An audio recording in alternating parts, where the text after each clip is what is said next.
Opa, e aí? Tudo bom, meus amigos? Eu tô bom demais. Galera, nesse vídeo teremos um novo formato dos nossos reviews. De início, já vamos abordar as nossas opiniões e impressões sobre o episódio. E aí, vamos falar um pouco mais detalhado após a nossa opinião. Fechou? O primeiro ponto que iria abordar aqui é exatamente a animação. Eu estava gostando da animação, estava muito boa. Claro, não se compara ali com a primeira temporada, né? A primeira temporada foi muito bem feita, muito bem animada. Mas que nesse episódio em específico, ela caiu bastante. Sim, muito mesmo. A impressão que fica é que todo o orçamento dessa temporada ela foi só pra luta do Toad versus o Satoru Gojo e também Toad versus o Geto. Assim, nesse episódio aqui ela cai de uma forma assim muito estranha. Outro ponto que eu quero abordar aqui é exatamente a história do Suguru Geto, porque aqui nesse episódio é revelada as motivações, o que causou, como o Suguru Geto virou o que virou, né? Virou esse vilão, né? E etc, etc, né? Claro que o abalo dele já veio sim pela a história da Manai, mas ela se intensifica com mais outros acontecimentos. O que ele faz com o vilarejo aqui, ele não é mais humano não, ele detesta os humanos agora. O terceiro ponto que eu quero abordar aqui é sobre o Gojo, como ele ampliou a técnica do infinito ao ponto de não precisar se sobrecarregar. Tá, mas o que motivou isso? Claro que foi a derrota dele pro Toad e principalmente pela questão da Manai, né? Mas como que isso aconteceu? Ele estava já há alguns dias bastante fadigado, todo o tempo usando o seu infinito, concentrando ali, né? Aguçando a sua percepção. E aqui eu quero fazer exatamente esse contraponto. Se vocês se lembrarem do momento que o Toad vê o Satoru Gojo ainda é jovem ali, criança, né? E o Satoru já percebe ele, até fala, cara, esses olhos, todo o tempo amaldiçoando ali o Satoru. Cara, você já entende aqui como é que funciona esse infinito do Gojo. Então, para ele não ter percebido o Toad, então significa que os seus sentidos estavam bastante comprometidos, né? Embaralhados, cansados mesmo. Então, a fadiga veio e foi essa estratégia que o Toad usou, né? Então, para que isso nunca mais acontecesse, o próprio Gojo treinou bastante para usar isso como se fosse respirar naturalmente. Mesmo se precisar usar de forma exaustiva, ele vai usar essa técnica sem precisar ficar nessa situação como ficou, ao ponto de ficar de certa forma vulnerável, muitas aspas aí. E meus amigos, se você concorda ou discorda com esses pontos que eu abordei aqui, se você tem uma opinião diferente, enfim, fique à vontade para falar aí nos comentários, beleza? O episódio ali começa com uma tela tudo preto, falando um ano antes. Ali o ano é 2007. E meus amigos, tá lá o Gojo pedindo para que a Shoko e o Geto arremessem objetos nele. E esse objeto, ao chegar nele, obviamente não toca, né? Então o Gojo explica que aquilo que ele precisava fazer manualmente, ele conseguiu automatizar. Ele consegue fazer que o seu Mugen perceba a diferença de uma energia amaldiçoada, a sua massa, velocidade, formato. Tipo assim, ele vai ter essa percepção no automático. Ele não vai precisar ficar pensando nisso como ele fazia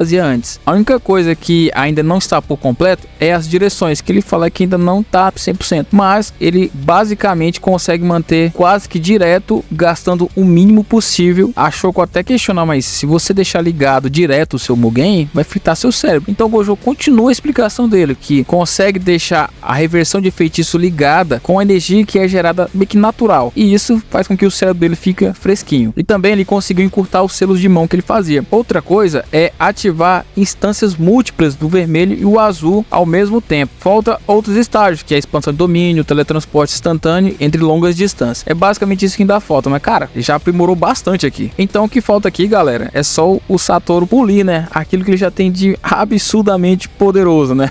Ah, uma coisa interessante. Enquanto ele tá explicando, né, mais alguns complementos, pedindo pra Shoko ali alguns alunos, algumas cobaias que ele até fala, pra poder tá treinando esse teletransporte, enfim, e o seu expansão de domínio, o Geto vai falando algumas coisas, que o Satoru ficou tão poderoso que ele começou a ir sozinho nas suas missões, ao ponto que a Shoko nem precisava mais ser enviada para as missões e, por consequência, ele também, Geto, teve que ir nas missões sozinho. Então aqui temos a tela tudo preto, episódio 29, morte prematura. Começa aquelas frases lá do primeiro episódio dessa temporada, sobre exorcizar, lembra? Que o Suguru está absorvendo as maldições. Então, aqui ele tá falando constantemente, ele tá num trem, ele fica em deslocais para outros locais e absorvendo as maldições e com esses pensamentos, cara. Assim, o que já estava contaminado dele, agora tá escancarado aqui em todo o seu ser. Mas segurei que ainda tem mais coisas que são importantes para a decisão final do Suguru. Mesmo absorvendo as maldições, ele continua indeciso. Existe ali um conflito nele interno, onde ele acha que está fazendo certo e ao mesmo tempo ele vê como errado, porque isso são seres humanos, cara. Tem um momento ali que ele está tomando um banho e ele fala exatamente a frase, mas mágicos malditos. Então mostra ali uma sala e aparece ali o Haibara. Ele tá falando que vai numa missão ali bem distante, tudo, e é até legal essa parte. Então nos é apresentada a Yuki Tsukumo, que é uma feiticeira de classe especial. A primeira coisa que ela fala é qual que é o tipo de mulher que ele gosta, o Geto. E aqui, meus amigos, quem responde é o Haibara, né? Falando que gosta de mulher que come bastante. Então o Suguru Geto fala, Haibara, ele, não, calma, eu não vejo maldade nela, então ela parece uma pessoa boa. O Geto até fala, homem, sentado do meu lado, né? Enfim, de qualquer maneira, o Haibara vai embora. Então Yuki senta e começa a falar com o Geto. E o Geto fala que sabe quem é ela, ela fica até um pouco, né, ali feliz. E quando o Geto fala a fama que ela tem, não é nada legal, porque ela tem fama de que só viaja, tipo assim, não presta pra nada. Mas aí ela começa a falar um outro assunto aqui pro Geto, que isso aqui é importante. Onde ela aborda o assunto que as escolas Jujutsu só tratam os sintomas, mas não a causa do problema. Ao invés de caçar espíritos amaldiçoados, eu quero criar um mundo onde eles nem nasçam. Quando ela fala essa frase, e lembrando, galera, que ele tá cheio de olheira, né? Lembra desse detalhe. Existem duas formas de criar um mundo onde os espíritos não nasçam. A primeira é eliminar a energia amaldiçoada da humanidade, e a segunda é possibilitar a toda a humanidade controlar sua energia amaldiçoada. E aqui, meus amigos, ela aborda que tinha um caso modelo. E quem era? O Toji, do clã Zenin. E o Toji era o caso modelo para o pacto congênito, ou seja, onde iria reduzir a energia amaldiçoada a 0. Mas o problema é que, se procurar no mundo inteiro, somente o Toji conseguiu fazer essa façanha. Mesmo o Toji não tendo nenhuma energia amaldiçoada, ele conseguia sentir os espíritos com seus 5 sentidos. Por ele ter abandonado a energia amaldiçoada, o corpo dele criou uma resistência, que isso gerou um limite grande para ele. E ele literalmente se tornou um super-humano. Ela queria estudar ele, mas ele recusou. Então, por falta de pessoas com pacto congênito, né, só resta a segunda opção: fazer com que toda a humanidade passe a controlar sua energia amaldiçoada como um feiticeiro Jujutsu. E galera, um fato interessante é que os espíritos amaldiçoados não nascem de feiticeiros, mas se os feiticeiros quiserem se transformar em maldições, eles conseguem fazer isso. Então o Geto chega à conclusão que seria o jeito mais fácil era matando os não feiticeiros. Então a Yuki fala que é o seguinte: o jeito mais fácil de chegar nesse resultado seria abatendo os não feiticeiros, que por estratégia de sobrevivência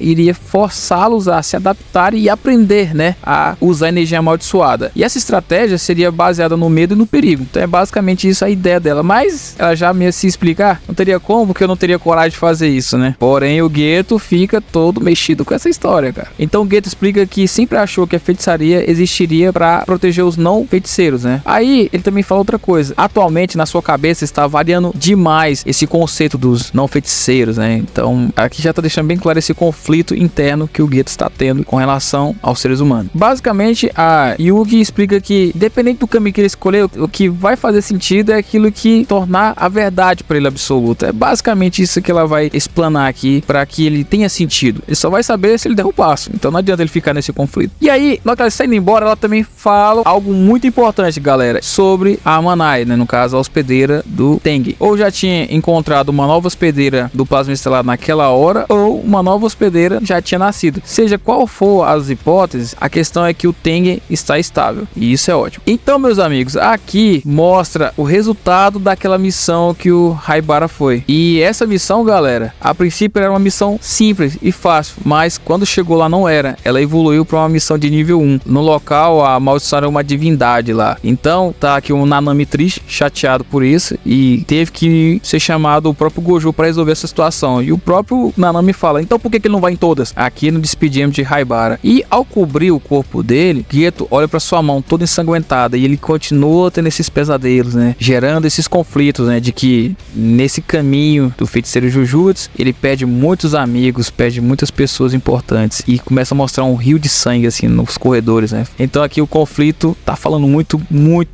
no seu interior. Então, meus amigos, chegamos no tópico, no ponto decisivo da escolha de Suguru Geto. Ele é mandado para uma missão num vilarejo onde tem ali supostas maldições, né? São duas crianças e elas estão trancanfiadas e o pessoal da vila está chamando elas de monstros e tal. Toda a construção dessa cena, ela é toda problemática por causa da situação em si. Cara, são crianças e estão visivelmente machucadas, todas com sintomas de agressões fortíssimas e estão trancanfiadas personificada como se fosse literalmente bichos mesmo, e feras, monstros. E essa cena em si, a construção dela, além de ser pesada, tem toda a forma que esses aldeões, né, essas pessoas ali, né, esses não feiticeiros, estão abordando, gritando, xingando e assim, de vários outros termos para essas duas meninas, né. Então o Suguru Geto viu, né, que elas têm energia amaldiçoada, ele faz ali uma espécie de invocação, né, dos seus monstros ali, né, para falar para elas que vai ficar tudo bem. Então, ao dizer isso, Suguru Geto se volta para aquelas pessoas e fala o seguinte: vamos conversar ali fora. E aqui temos uma grande diferença desta cena para o do filme Jujutsu Zero, que no filme ele mata estes dois aldeões na frente das crianças ali. E galera, para quem não tá lembrado dessas mocinhas, ela tá lá no filme Jujutsu Zero como adolescentes. Elas aparecem numa cidade, tem uma que tem até um celular, só pra vocês se lembrarem de quem são elas, tá? Vou deixar na tela pra você ver elas aí. E galera, aqui o Geto aniquila todo esse vilarejo, cara. E assim, sem dó nem piedade. E aqui, quando isso acontece, mostra o Gojo lendo, né, essa notícia de que ele realmente fez isso e foi obra realmente de um cara que domina ali as maldições. Então foi obra de um feiticeiro. Gojo não acredita, ele tá recusando e o seu diretor fala: difícil de acreditar, mas foi ele mesmo que fez isso. Então, meus amigos, um belo dia tá lá Shoko numa rua ali, bastante movimentada. Quem que aparece? Suguru Geto. Acende ali o isqueiro pra ela, tudo. E aí a Shoko chama o Gojo, eles falam ali sobre algumas coisas, alguns ideais, assim, basicamente isso, esse diálogo aqui. Mas aqui, lembra que eu havia dito sobre a aparência do Geto? Pois bem, nessa altura do campeonato, olha para a aparência do Geto, totalmente diferente. O semblante dele já é de alguém renovado, é de alguém que já sabe o que quer, e sumiu as olheiras, ou seja, sumiu ali suas indecisões, os seus conflitos internos. Ele tá obstinado a fazer o que tá fazendo. Quando Geto está caminhando ali, quem que aparece? Gojo, e questionando ele. E esse questionamento também tá no filme, tá?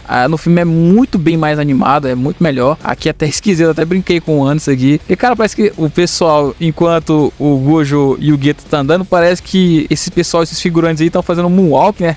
Andando de costas, é bem esquisito. Mas, ok, o que importa aqui é esse diálogo, onde ele faz um questionamento até interessante. Gojo questiona sobre Geto realmente ter destruído a vila, né? Matado ali todos aqueles não feiticeiros e também seus pais. Então, meus amigos, olha como tá frio o Geto. O que que ele fala? Primeiro, que eu não vou abrir exceção pra ninguém. E segundo, que eles nem são mais minha família. Ele fala: você é o mais forte porque é Satoru Gojo? Ou você é Satoru Gojo porque é o mais forte? Quer dizer o que eu conheço? Então, aqui ele imprime o ideal mais absurdo de todos, onde Geto justifica que se ele fosse tão forte ou mais forte que o Satoru Gojo, então ele seria levado a sério essa ideia maluca dele de exterminar a humanidade que não consegue controlar a energia amaldiçoada. É isso que ele tá falando. Cara, e isso é tão utópico porque o próprio Sukuna é o exemplo disso. Mas, ok, após esse diálogo, o Gojo não consegue, né, matar o Geto, acaba deixando ele fugir, enfim, realmente ele não iria conseguir na situação, ele fica até tentado em usar lá, mas não faz nada não. Então aqui partimos para uma outra cena onde mostra Geto assumindo ali aquela galera ali do culto da estrela. E meus amigos, ele vai lá para falar, né, para palestrar que ele agora é o novo dono, né, do culto da estrela. E ao falar ali com o pessoal do culto da estrela, ele recebe algumas vaias. Sabe o que ele faz? Chama um dos integrantes lá na frente e espreme como se fosse tomate. Então vamos assim, faremos de novo. Vocês vão me obedecer. Detesto E aqui, meus amigos, corta ali pro Satoru Gojo indo lá recrutar o Megumi, meus amigos. Ele vai até falando um pouco sobre o pai dele. Ele fala: não quer saber de nada não, tal. E o Gojo até pergunta: rapaz, você tá na primeira série mesmo? E ele faz ali um combinado pra ele e finalmente recruta Megumi Fushiguro. Interessante nessa cena aqui que ele realmente tenta falar que foi ele que matou o pai do Fushiguro e ele não se importa mesmo. Tá nem isso, só se importa aqui com a Tsumiki. Basicamente isso. Então, meus amigos, se passam 10 anos, né? 19 de outubro de 2018. Temos essa transição aqui, já mostrando Itadori, Nobara e o Megumi Fushiguro. E o seu sensei lá com meia bandana aberta lá, com o seu olho lá. E só queriam sentar na cadeira. A Nobara e o Itadori brigando pra sentar na cadeira onde o Satoru está deitado. E meus amigos, aqui se encerra esse arco, Inventário Oculto. E, lembrando, dia 31 começa o arco de Shibuya, nessa mesma temporada, fechou? E aqui encerra esse vídeo, meus amigos. Espero que tenha gostado. Obrigado por ter assistido até aqui. Tenho certeza que você já curtiu, já comentou, já compartilhou com aquele seu amigo que é fã de Jujutsu, porque vocês são fera. Vou me despedindo de vocês aqui. Luiz Fernando que vos fala, Sarcófago Geek na área. Fui!